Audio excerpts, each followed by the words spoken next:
You are welcome to Grizzly Tales for Gruesome Kids, a series of cautionary tales for lovers of scream.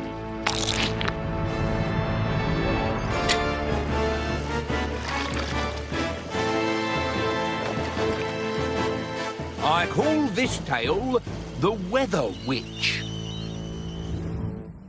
It is a well-known fact that cold weather can freeze the human heart, and people with hearts that are frozen are cruel.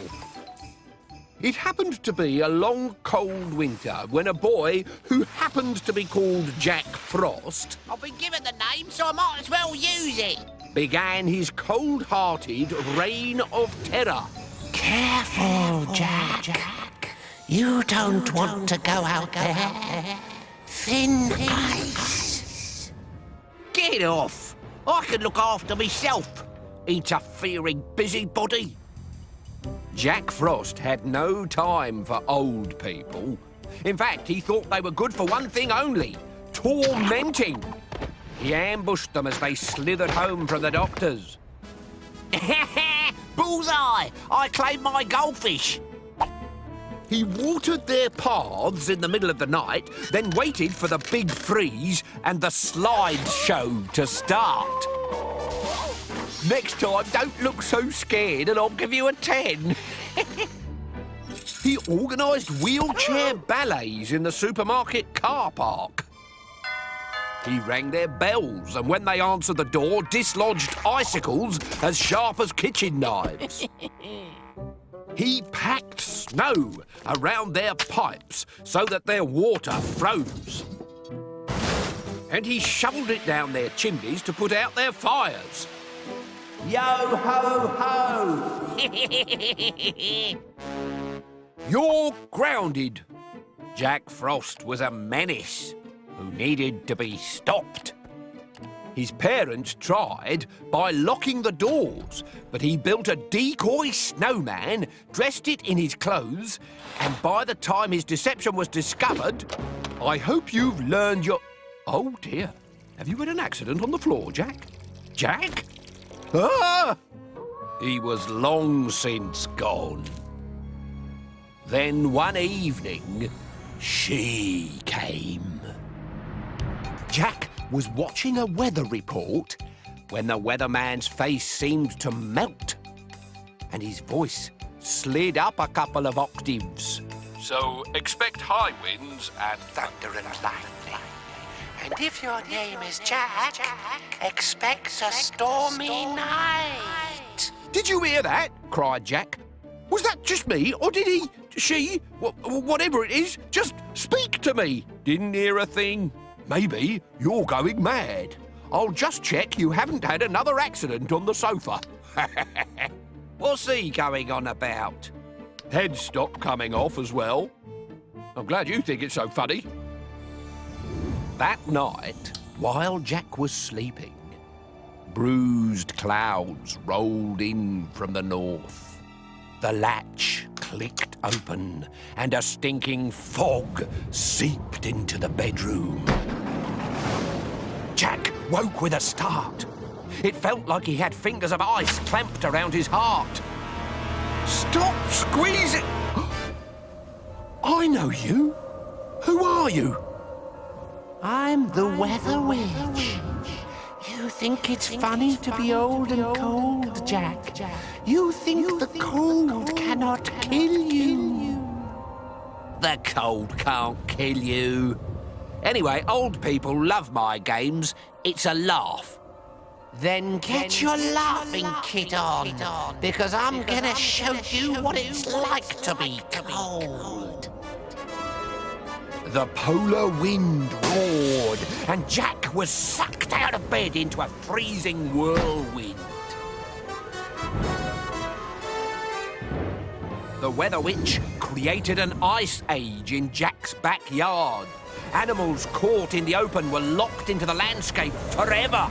Trees froze and snapped. Leaves fell like metal Death Stars, and the earth contracted until it was as hard as iron. Cold? No. shivered Jack. Can you feel the pain in your bones yet? I'm tougher than you think, you know.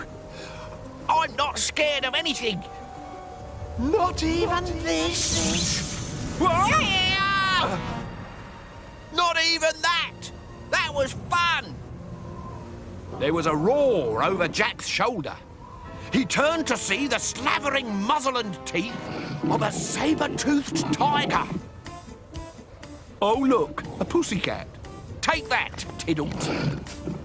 But when the icicles crumbled in his hands, he took the only other way out. Catch me if you can! Oh, scared. Is that the best you can do? The Weather Witch span like a tornado and drilled a hole in the ice. Now what do you see? Is that a mammoth? Hairy and scary. Only Jack didn't think so. It's just an elephant with a wig on, he said, as the ice coffin burst and the mammoth was forced out of its glacial grave. It was big, bigger than Jack had expected. Before he knew what was happening, it had flicked him into the air with its huge tusk and was bearing down on him like a runaway truck with no brakes. Jack turned and ran. He had a plan. If he could lure the beast onto the pond, he might stand a chance. Come on, you dead mop of a dinosaur. Let's see if you're hard enough. But the cold must have numbed Jack's brain because he hadn't thought his plan through. As he slid across the thin ice and the mammoth jumped on behind him, he suddenly realised what was going to happen. The first break sounded like a rifle shot. Cracks spread across the ice like veins of black blood. The ground rocked under Jack's feet. Then, in a chunky whirlpool of ice-cold water, the lake devoured the mammoth and the boy called Jack.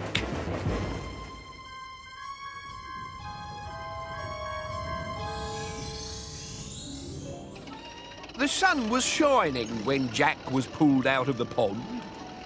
The sudden ice age had blown away as quickly as it had arrived. Nonetheless, Jack was still frozen in a big block of ice, his face captured in a moment of surprise.